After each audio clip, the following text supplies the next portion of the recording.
fall to the ground. Heartbeats race, can't come down. Sports zone fever all around. Feel the beat, feel the power surge. Sports zone thrill, no second to curve. Welcome to Sports Zone. I'm Caleb Rickett from Jacket Journal. This week, Zay and Cam will be talking the sports for the week, and Dallin and I will be sitting down with Coach Weber and Coach Lichter to talk about the Mount Vernon's new weight room and training program. On December 17th, girls basketball picked up an LCL win against Northridge 54-25. They are now 6-1 and look to improve to 7-1 on December 20th against Watkins Memorial. Leading scorers for the Northridge game were Kimber Bell with 13, Isla Graham with 10, and Maddie Toshiff added 9 points. The boys basketball team is now 4-2, having lost to Licking Valley and Northridge. They look to bounce back today at Watkins Memorial. The girls will also play Watkins at home. Come out and support the Jackets. The wrestling team had their first dual meet on December 12th against Hilliard Darby. They started their dual meet record 1-0 with a win over Darby, 46-24. The Jackets won 9 total matches throughout this duel and 5 were by pin. The Jackets wrestling team looks to improve their dual meet record on January 9th against Clearfork. They have a 2-day tournament this weekend at North Canton. Boys and girls swimming finished second overall. Boys finished first and girls finished third. First place finishers were boys 200 freestyle, Claire Clarkson for the 100 backstroke, and boys 400 freestyle relay. Coming in second place finishers were boys 200 medley A relay, Thomas Sant 200 freestyle, Dak Sabo with the 200 IM, Thomas Saint 100 backstroke, Colin McFarland 1 meter diving, and Carlin McFarland 500 freestyle. Third place finishers were Sila Glandon with 200 freestyle, Matthew Sant 200 IM, Claire Clarkson 50 freestyle, and girls 300 freestyle relay. Go Jackets. So, Mr. Lichter, what is your professional background and some places you have worked? My background is really in, performance training, strength conditioning, speed development, injury prevention, rehabilitation. I'm going on year 29 in the industry, and I'm 50 years old. Oof, man, I can't believe it. 29 years at this, and I've been in the private sector for the majority of my professional career, and then I had one stop. I was the director of football performance for the Ohio State Buckeyes, and I was blessed, and Jim Tressel hired me in 2006, and I held that position until 2012. Those 6 seasons roaming the sideline at the Horseshoe. Why did you want to start a career in strength and conditioning? Great question. I actually was in criminal justice. I was going to be a cop or a homicide detective or something. So I started in college down that path. But it was ultimately some adversity, some serious adversity that made me make a turn. And it was, a blessing, but I didn't see it at the time. And basically I had torn my ACL twice in back-to-back years, same knee. And even prior to that, my freshman year in college, I only played 4 games because I had nerve damage. I was getting terrible stingers down the left side of my body, and so I had to kind of shut down my freshman year from neck and nerve damage, let that heal. Back then, man, I was a run stopper. I stopped the run. Coach Weber would have had me playing the Mike linebacker. I was a run stopper. And, but I had to shut that down. Then my sophomore year, lots of promise, and tore my ACL. This was in junior college. After the 4th game, still fortunate enough to get a few offers based on limited tape, and went to Weber State. And within, a year of that ACL tear, I tore it again, at Weber State, same knee. And that really kind of put me in a tailspin. But long story short, it was a strength coach that reached into me and said, hey, don't leave school, don't quit, don't throw it all away, get the surgery, go through the rehab, take a redshirt year. You never did that. You'll have 18 months, come back and play as a 5th-year senior. And that's what happened, and I made it through every game without getting injured. I played the whole season, and that was good enough for me. But it was through the process of him promising me that he'd get in the weight room with me, he'd do all the split leg squats, he'd be there every step of the way through, the hard times and the fire. It was through that process that made me think, this is what I want to do for others. And so I made that turn. I switched from criminal justice to exercise physiology. And, what a blessing, because sometimes it's through your greatest adversities that you discover, where you're supposed to be and what you're supposed to be doing. And so I feel like, my gift was what I'm doing, and I may have never discovered it if, it hadn't been for some of the setbacks. So keep going. Keep going. That's my message to everybody is, sometimes you got to be excited, and you gotta pray for hard, because hard is when you run towards hard instead of away from it, when you run towards adversity instead of away from it, it makes you. It helps you grow and move into those places in life that will make you and prepare you for that next moment. So, that's my story on that. That's an incredible story. For the next question, you have quite the impressive resume. Can you explain your career to us with over 30 years of experience? I definitely, I've worked with I've been blessed to work with some incredibly, amazing athletes.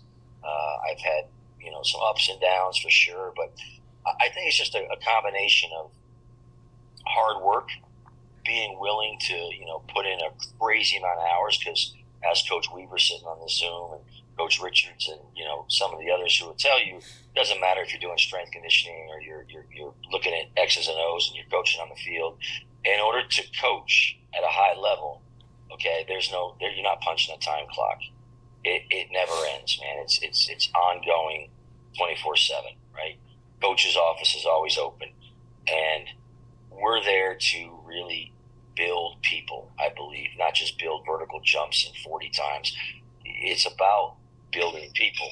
And, over my career, I've just been one of those guys who, followed up on every prospect, man. I was in the weight room early working with, 10-year-olds, and that led to, this older brother who was a talented athlete, who then, that word of mouth led to Maurice Claret, and then that led to LeBron James. And, it just kind of, by being willing to put the time in, by being willing to constantly not be static, and I got to get better, I got to learn a new skill, I want to know more, I'm going to try this out here, I'm going to try that out there, I'm going to keep studying.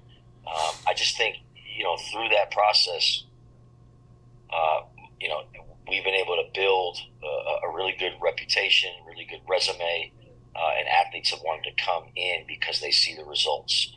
And so from the time I was 22, 23, and I started this till now, I'm not the same coach I was. I've evolved a ton, but I've always worked my tail off for our athletes, and I've always put them first. And so, that led to LeBron James. I was LeBron's, strength coach through his high school years. I've probably trained 30 first-round NFL and NBA draft picks. A lot of those guys didn't just come to me for a short period of time to train them, to polish them up for a combine or something. Some did, but many of them we started training with when they were very young.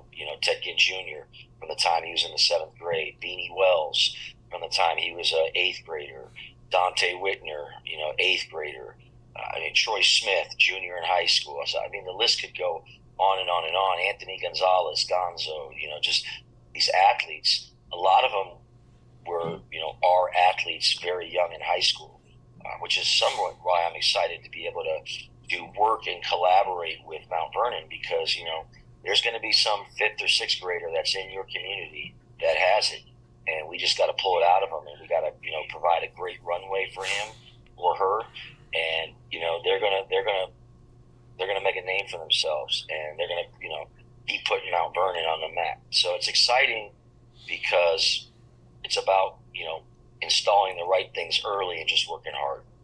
What do you think, with your experience with elite athletes in other high schools, are some short-term goals and long-term goals for our sports programs here at Mount Vernon?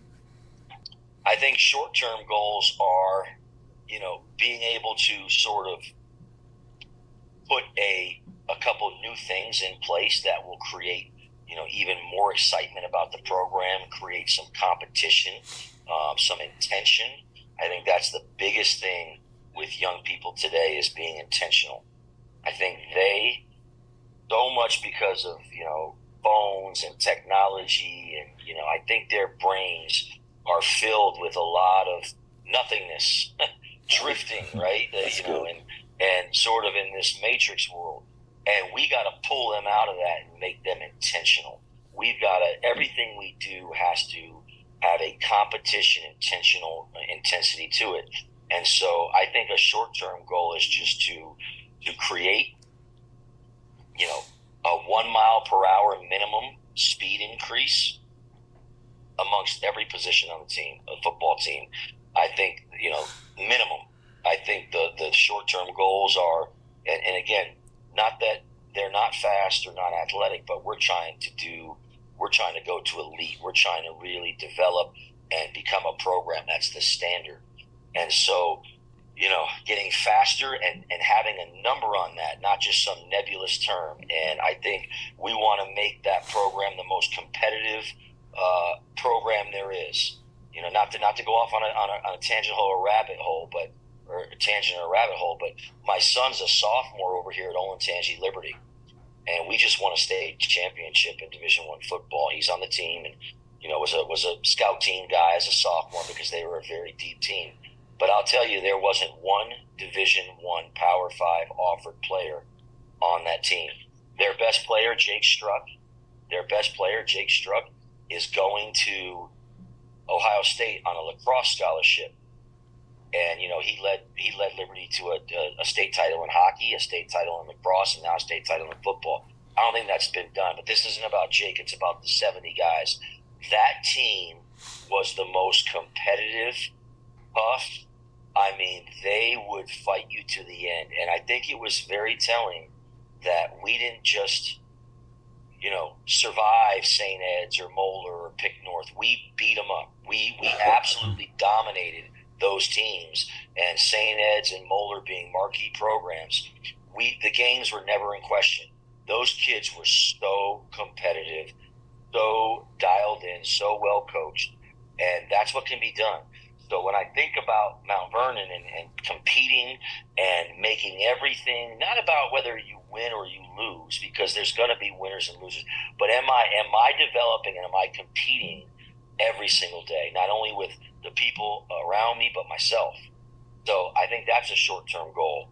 And I think just trying to be as efficient as we can and really, really making sure that we get those main things done day in and day out. There's a lot of choices to be made with your time. And if you've got an hour of time, let's make sure that we use that hour the best we can. Because if we don't, accumulation of inefficiencies, even if you used 50 minutes super well and we fluffed with 10, over time, 6 months later, that 10 minutes of fluff inefficiency, or maybe choosing the wrong things to do, or I don't want to say the wrong. Maybe we didn't choose the best things. We could have put some other things. That will add up. And so, I think that's the short-term goals. Coach Weber, would you agree? Do you want to add to that? Because absolutely agree with that. We're working together on this.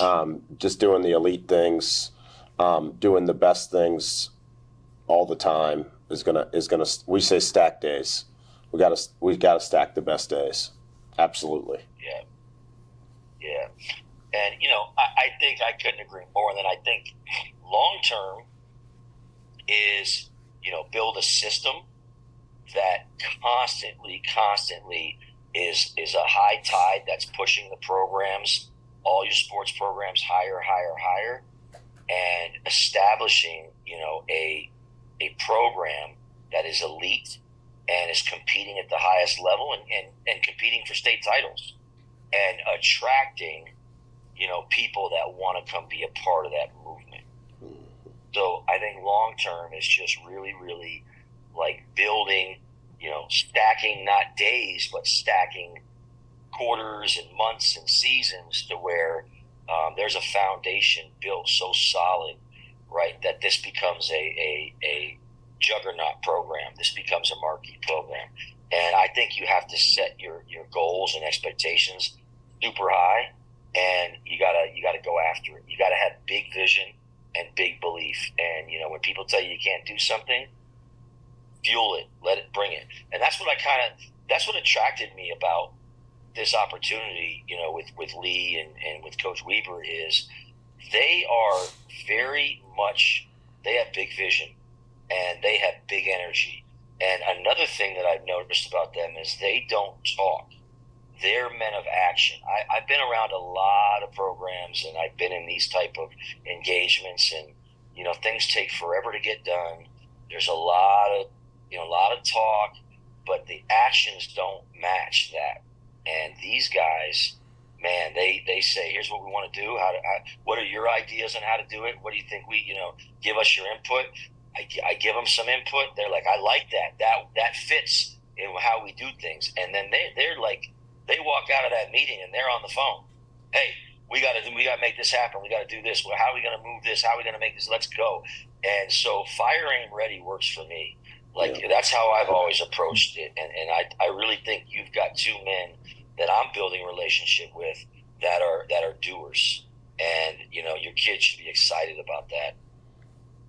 What do you think it will take for our community to get out of their comfort zone and go down this new strength and conditioning path moving forward? They've got to understand why. They've got to, we've got to do a good job of communicating and being able to show them what it needs to look like, what it should look like, and where the gap is. We got to make that clear, and then we've got to push them, and we've got to tell them that, listen, we've got to. If we don't do things differently, we're going to keep getting the same results, right? And we've got to push boundaries. We've got to kind of, take the road less traveled. And it's normally through doing things that you're very uncomfortable with. It's normally, instead of doing what everyone else is doing and contributing to the average, it's usually when you become a disruptor and you buck the trend that you find your greatest successes. So again, taking the road less traveled has always been a winner for me. And it's a winner in a lot of arenas. And so as long as we push them to stop making that right turn and to turn left, and we don't end up leading them to the land of lostness, right? We got to produce results. So we got to ask for support. We got to ask for buy-in. We got to raise money. We got to push our kids. We got to get the cell phones out of their face at 10 o'clock at night, put them away. We've got to build a new culture, and then we've got to deliver results. We can't move mountains and get to the same place. Right. So I think that's a big part of it. And then I think we got to get them excited, get them to be a part of it. Have them, get the community behind it. Let's have some Sunday cookouts where we're up on the nutrition and we're putting great food in them and getting the parents involved. And I think we've got to we have this big thing called measure, rank, record, and publish. Everything we do is going to be measured, it's going to be ranked, recorded, and it's going to be published out there. And kids aren't going to want to, leave their sub-maximal efforts out there. They're going to want to put their best out there because everyone's going to see it. And I think we've got to, report to the community how we're doing, how are the kids doing, who's moving up the ladder, who's developing, who's getting faster. I think that just creates excitement and competition. And, those are some of the things that I think we've got to do to really create momentum as a community that's like, man, we're doing this. Right. Thank you for your time coming and doing this interview with me today. It means it's huge for Jacket Journal. Thank you, Coach Weber, for coming in and sitting down today.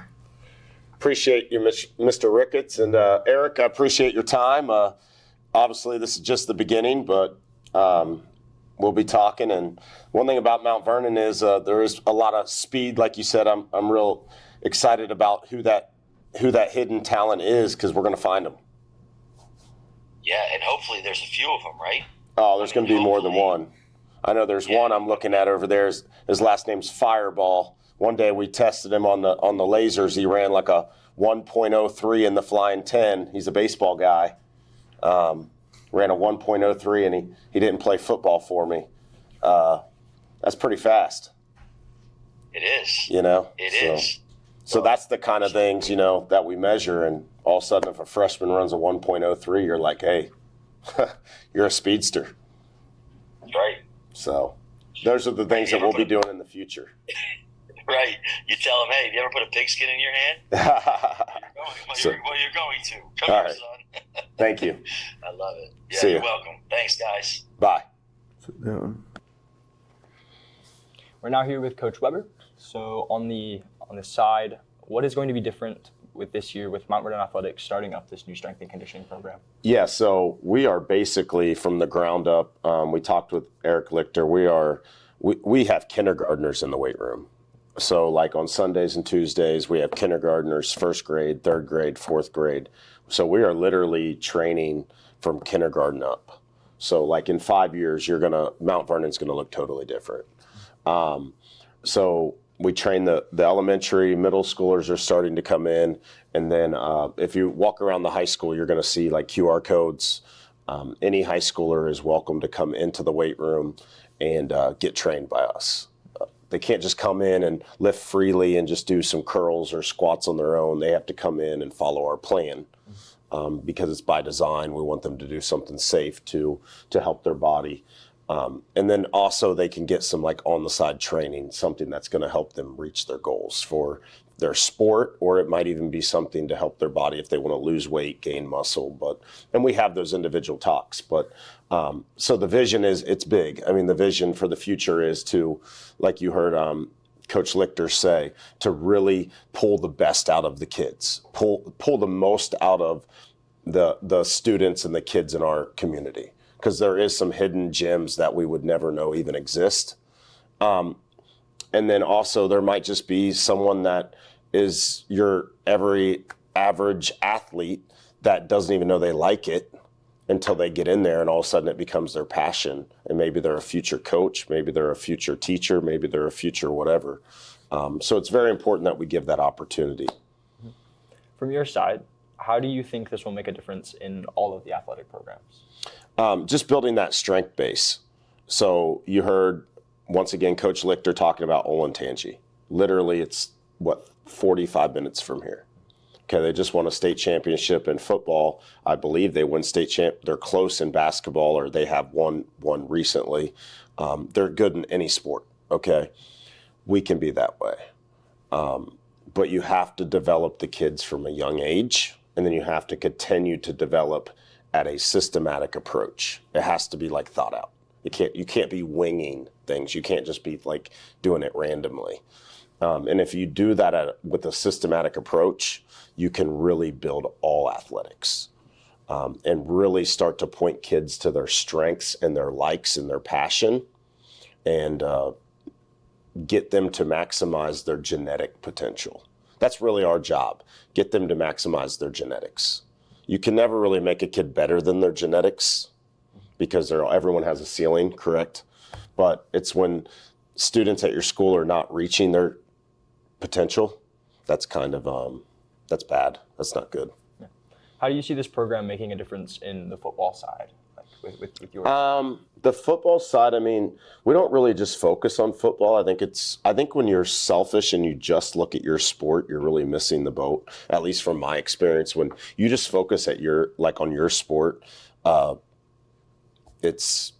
when you just look at your one sport, you're selfish and you really never meet your goals. So we kind of have an approach of mudita. Mudita means when you care about everyone, good things typically happen to you. So we're just gonna like pour into anybody that wants help. If the basketball guys want to come and get a jump program, we're gonna help them jump. If the baseball guys want to come and get faster, we're gonna help them.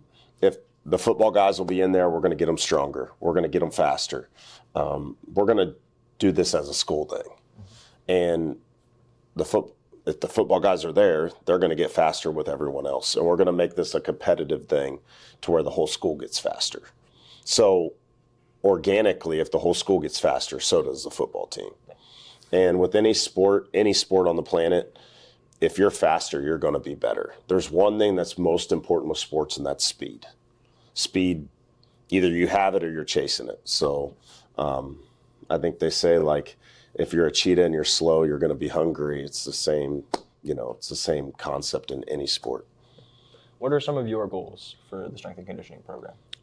we want it to grow to where we have to hire more people. We want it to grow to where we have to make more weight rooms. I told the athletic director, Justin Sanford, I want it to grow to where I'm creating problems for him, to where he has to raise money. I want it to grow to where the superintendent has to start to think like, man, okay, this is so big that we're going to have to start coming up with solutions to this. So we want, right now, in a week, we have about 1,000 people using it. It might be the same people, but there's 1,000 check-ins in a week. We want more than that. We want like 3,000. Okay, and that might mean another weight room for like a basketball/wrestling weight room. That might mean more facilities. That might mean more racks. That might mean more people administering it, whatever. But we just want to grow it to as big as possible. So, who do you have winning the college football playoff? That one's tough. I'm going to say The Ohio State University. Okay, that's where my heart is. Okay, I think they have a hard path, but they'll get it done. Well, thank you for coming and talking. Appreciate it. Thank you.